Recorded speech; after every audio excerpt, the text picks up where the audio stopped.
Today on the Women Mind the Water Artivist Series podcast on womenmindthewater.com, I'm speaking with Sophie Maycock, a shark biologist and writer. Sophie's first face-to-face with sharks came in 2008 when she worked on a shark cage diving boat. Since then, Sophie has been involved in shark research and communication. Her recently released book, Shark, the Illustrated Biography, features the life histories of a select group of sharks, and among other things, examines the roles sharks have in art, music, spirituality, and mythology. Sophie Maycock is the latest guest on the Women Mind the Water Artivist Series podcast on womenmindthewater.com. The podcast engages artists in conversation about their work and explores their connection with the water. Through their stories, Women Mind the Water hopes to inspire and encourage action to protect the ocean and her creatures. I am pleased today to welcome Sophie Maycock. She's well acquainted with sharks. Her fascination with these apex predators began with a stint on a boat off the coast of South Africa. Sophie's passion has led her to study sharks in Australia, the Netherlands, the Bahamas, and Africa. She is currently the United Kingdom representative of the Sharks Educational Institute, an international organization dedicated to the conservation of sharks. She is also founder of the website Shark Speak. Her latest project is Shark, the Illustrated Biography, a collection of biographical stories of a select group of shark species. Welcome, Sophie. I'm interested. Hi, Pam. Hi. I'm interested to know how you came to volunteer on a boat in South African waters seeking sharks, because the Atlantic and the Indian Oceans mix at the tip of the African continent. The water is known to be treacherous. So how did you end up in such a place? This is the most ridiculous story. I was 18. I had no idea what I wanted to do with my life. I loved science, but I loved literature, and I didn't know what I wanted to study. And so I decided to take a year out and just volunteer randomly. And I just searched for volunteer opportunities and found this cage diving boat thing and thought, that'll make me look really cool to all my friends. I'll have these amazing experiences and seem really, really cool. And that was the whole reason I went. And I had no idea it would end up being this completely life-changing moment. It's like a sliding doors moment where my whole life changed and I saw my first shark, and it was just love at first sight. So this is your first experience with wild sharks. Is it what Yes. set you on a journey to study and write about sharks, or did you for a while pull back and go, oh my gosh, what did I do? No, it was this magical moment. My first shark I saw in the water, it was this moment where I just thought, oh my goodness, everything I thought I knew about these animals was completely wrong. And it was in that moment that I thought, I want to devote myself to, I didn't know exactly what, but to showing other people how what they think might not be accurate as well. So what is the correct term for someone who studies sharks? Do you know what? There kind of isn't really one. I suppose you would say an ichthyologist is somebody that studies fish. I'm a part of the European Elasmorank Association, so that is a person who studies sharks, skates, and rays. But I personally liked your offering, Pam, of sharkologist. I think that's perfect. I'm going to go with that. I'm a sharkologist from now on. It's great. Wonderful. Well, together we can take responsibility for coining a new phrase, although Absolutely. I'm sure somebody has done that already. So what exactly are the main characteristics of sharks? Would an accurate description be that they are simply big fish with equally big mouths and lots of teeth? I mean, that's a pretty great description as a starting point, but there's definitely a lot more to them than that. I mean, sharks have been around for 400 plus million years. There's been hundreds of different species, and what is a shark is a very broad question, because the vast majority of them don't fit the stereotype. I call it the James Bond shark, you know, the grey shark with the big teeth, the like scary looking predator. Most of them don't fit that. Actually, the vast majority are nothing like that. But there's a few things that we use as scientists to say, okay, this is a true shark.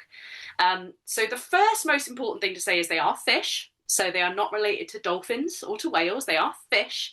But what makes them different to the vast majority of other fish is that they have a cartilaginous skeleton. So they have no bones, technically.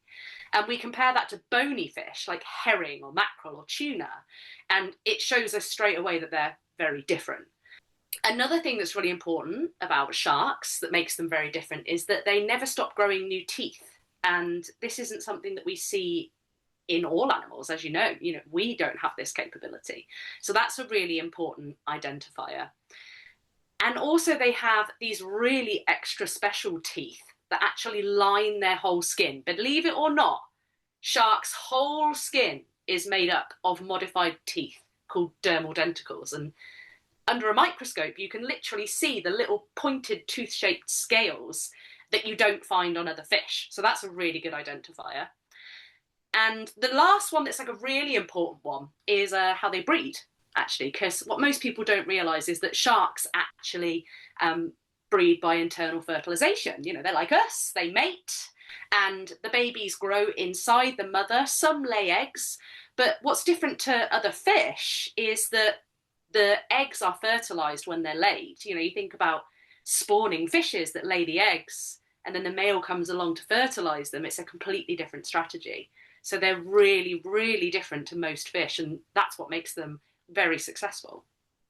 So I was doing some research recently about killer whales, and I learned something that was fascinating to me. There are some migratory killer whales that survive on eating shark, and the skin is so rough that it wears down the shark's teeth. Absolutely true. Yeah, I mean, it's kind of a joke amongst shark scientist that you can't really call yourself a shark scientist until you've got shark burn. And that is where, if you touch them from nose to tail, they're really smooth. But if you accidentally go the other way, it's like sandpaper. It was actually, in fact, was used as sandpaper in ancient history and was used on the hilt of swords to make them more grippy. Oh, interesting. So it's really rough. Yeah, and a lot of people are surprised by that. So what are some of the more common misconceptions that people have about sharks? Oh, goodness me, there's a lot. The big one that comes to mind that frustrates me the most is people that are absolutely adamant that sharks eat people. It's just not true. Sharks have been around 400 plus million years, and human beings have only been around a couple of 100,000 years. They didn't evolve with us in their world, so we are not a part of their diet. It's obviously awful when a person has an attack from a shark, especially if they are seriously injured or if they die. But we don't see sharks actually consume people. What actually happens is that the shark will bite down on something to investigate it in the water. It's actually a curious behaviour, not an aggressive behaviour. But obviously, one bite can be all it takes to seriously, seriously injure somebody. So what is it about sharks that you find fascinating? I actually think it's that they're so misunderstood. I think that is the thing that I liked about them the most. I love animals. I love nature. I love the ocean. So I think I was always going to do something with the natural world.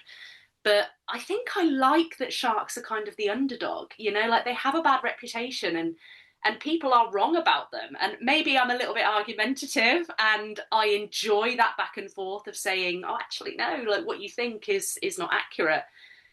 Let me fascinate you with some facts that might change your mind. Maybe I'm just determined to be a little bit difficult and prove people wrong about sharks. Do you ever get scared around them? They may not be said to eat you, but they do have some large teeth. I think if you don't have a healthy respect, you are a fool, because, any animal, especially a wild animal, an undomesticated animal, is potentially dangerous, and sharks are potentially dangerous. And nobody really, in my opinion, should really be touching or interacting with sharks in the wild at all. They're respect them, leave them alone. They're an animal, let them do their thing. But when we're doing science with them and we're sort of studying them in that safe environment, you certainly don't feel afraid because we're trained to understand their sort of language. You know, you understand that if a dog growls at you, it's telling you to back off. I can look at a shark and say, oh, you need to back off there. You shouldn't be swimming so close because you're agitating it. So to me, it's as obvious as the shark screaming at me to go away. Okay. So the ocean is an enormous place, making up about 2/3 of the Earth. So how do you go about finding sharks in such an enormous space? That's a really good question. It's not easy, actually. A lot of it involves a lot of local knowledge. So, for example, if you go to a place, if you're ever interested in finding sharks, if you ever fancy sort of going a little bit of an explore, the first place to ask is always the local fishers. They are legitimate experts on the oceans and the creatures that live there. So it's a really great place to ask, you know, where might I find them? This is actually what my partner does when he travels. He goes and speaks to fishermen and says, will you take me out so I can see them? But the vast majority of sharks that a lot of people see actually live near the coasts. There are an awful lot of sharks that live in the deep seas, but we can't really see them. But coastal sharks, there's quite a few different things that you need to think about if you're trying to find them. Time of year is really important. You know, they migrate. So you can't just presume to turn up to a place and that they're going to be there. You know, always check the time of year that they're going to be around. Time of day is really important as well. So every different species of shark is unique. Some of them are nocturnal, and you could find hundreds of reef sharks around a coral atoll at night looking for food. But great whites, for example, they hunt at dawn and dusk. So you'd need to know that in order to go out at the right time to see them. But there's lots of other things that you can think about as well. So what habitat do they favour? This can be really important. So, for example, I was in the Canary Islands last summer and I was desperately trying to find angel sharks and I didn't manage to see them. But when you're snorkeling and scuba diving around the Canary Islands, you know when you see some sandy, gravelly bottom, like, oh, this is angel shark territory, because they love that kind of substrate. They love to dig themselves into that substrate. So you wouldn't expect to find them on rocks or corals. Whereas other sharks, that's exactly the kind of thing that they like. They like to be around corals or to hide in little crevices in rocks. So you've got to know what habitat to look for as well. Okay. So most of us never encounter a shark, except maybe in an aquarium.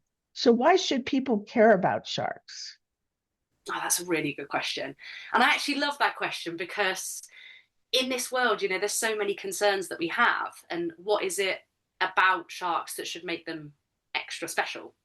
You know, why should we be worried about sharks when there's, you know, there's climate change and there's flooding and there's all these things? But sharks are absolutely pivotal to ocean health. That is the biggest thing that I say to people when they ask me why sharks matter. They are apex predators. They exert top-down control over their ecosystems. And what that means is that they keep everything in balance. Without them, the ecosystems just sort of lose balance and sort of go into sort of haywire. And that can have effects on us. You know, that could affect our fish stocks. It could affect our food.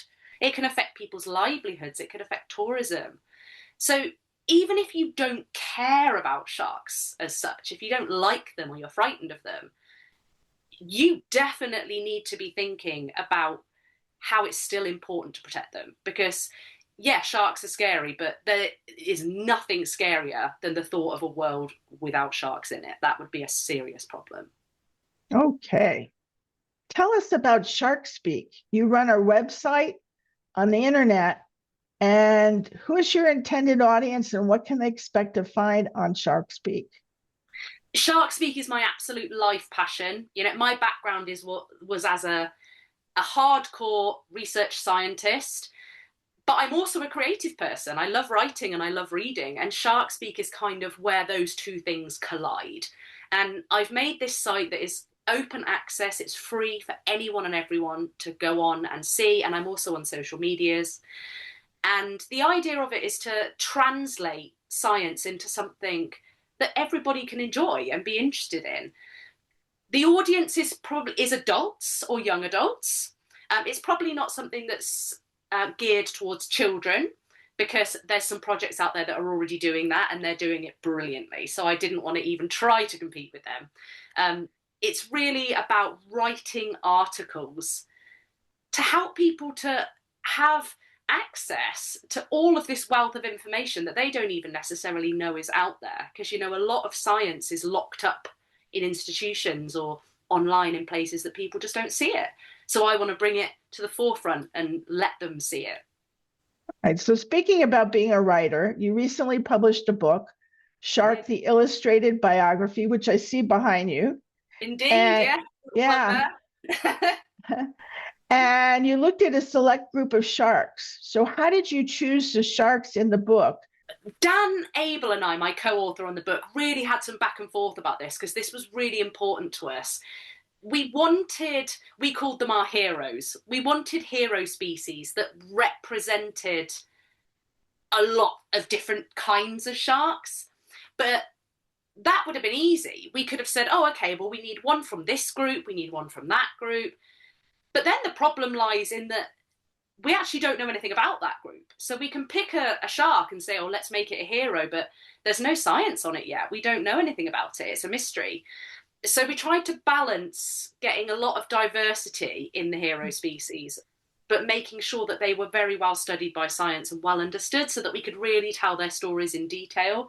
But my goodness, we went back and forth. I think the first list was about 20 species long, and we had to narrow it down.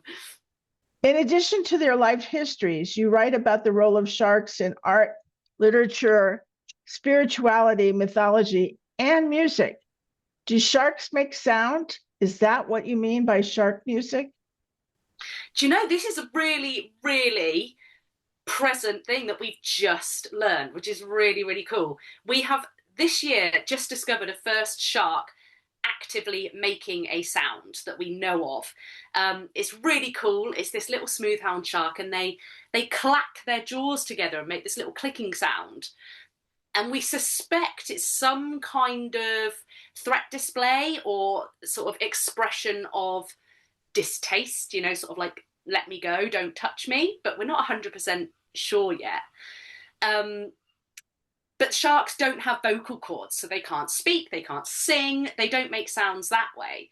So the only way that they can make sounds is with their body parts. So we do suspect they are communicating with their body parts and making some kinds of sounds. But it's really the forefront of research right now.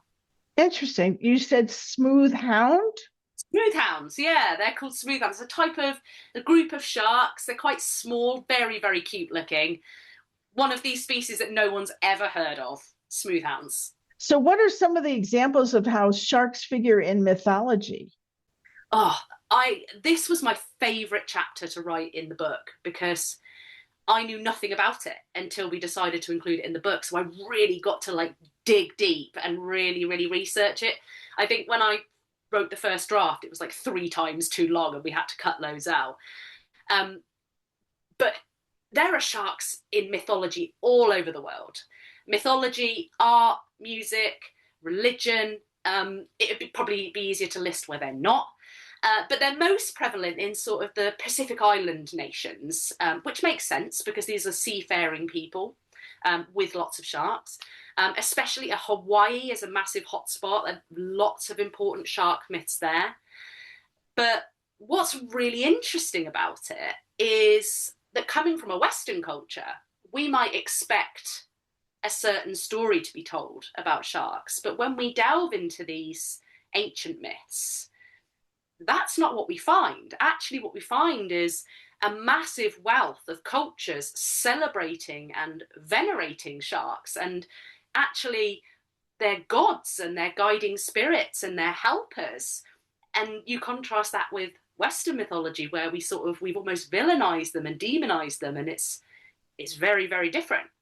For example, one of my favorite stories that I discovered comes from the Mortlock Islands, about a group of people on a boat who were capsized in the ocean and going to drown. And they pray to their god, and he delivers a shark to them to protect them in the water and guide them home safely. You know, so really, that's really helpful guiding amazing spirits. Because usually that species that protects them and brings them home are dolphins. Yeah. I've never heard that about a shark. Yeah, so it's a beautiful story. Maybe they were witnessing this, or maybe they just honored sharks in that way as these beautiful, majestic animals in their world. So, Sophie, before we end, I'd like to ask you, as I do with all my guests, what our audience can do to make a difference for the ocean. Maybe there's something specifically that people can do for sharks. How can people make a difference? The biggest one for me that I think a lot of people don't know they can do is to choose as a consumer to avoid shark products. So a lot of people will immediately respond to that and say, oh, that's easy, I don't eat shark fin. Great, if you don't eat shark fin, brilliant, you're on the right track. But I can guarantee you that there's many other shark products that you didn't even realise you were exposed to. So for example, in Britain, it's very, very common for something to be sold as fish and chips to us, and it's actually shark. Really? Yeah, it's very common. And I say this to people a lot, and they're very surprised. But yes, it's a cheap meat. They can sort of sell it for a more expensive meat. They call it by sort of different names. It might be called rock salmon or huss or flake, but those names vary depending where you are. So it's always worth checking wherever you are. Is there some shark meat that is sold under a different name? It won't be labelled shark, but is it labelled something else? And that's a really good one to avoid. How can you tell if you're eating shark? I mean, you can't. It tastes very, very similar to a lot of white fish, but actually it is incredibly bad for you. Really, really unhealthy. It's loaded with heavy metals and toxins. So it's definitely not something that people should be eating. So even if you don't care about sharks, maybe avoid it for the health concerns as well. Uh-huh. But another thing that a lot of people don't realise is that shark products are in an awful lot of toiletries and beauty products, and people don't realise this. But they have this oil in their liver called squalene that is actually in a lot of vaccinations, and it's in a lot of moisturisers and a lot of sunscreens. So if you are somebody who is concerned about not wanting to contribute to shark fishing, check the ingredients lists on your moisturisers, on your makeup, and make sure it doesn't contain any squalene. Or if it does, that it is vegan squalene. And then you know you're not contributing to the problem. So at least you can then make the choice to reduce the demand for those products. Goodness, I'm glad I asked that question. I had no idea. Nobody ever knows this, I know. And it's like, why are we not screaming this from the rooftops? Well, you just did. And yes. I will put it on the website and people will hear. Brilliant. I am really grateful you came on the show. And I'd like listeners to know that I've been speaking with Sophie Maycock, a shark researcher and communicator. She shares factual information on her website, Shark Speak, and her recently published book, Shark, the Illustrated Biography. Sophie is the latest guest on the Women Mind the Water Artivist series podcast. This series can be viewed on womenmindthewater.com, Museum on Main Street, and YouTube.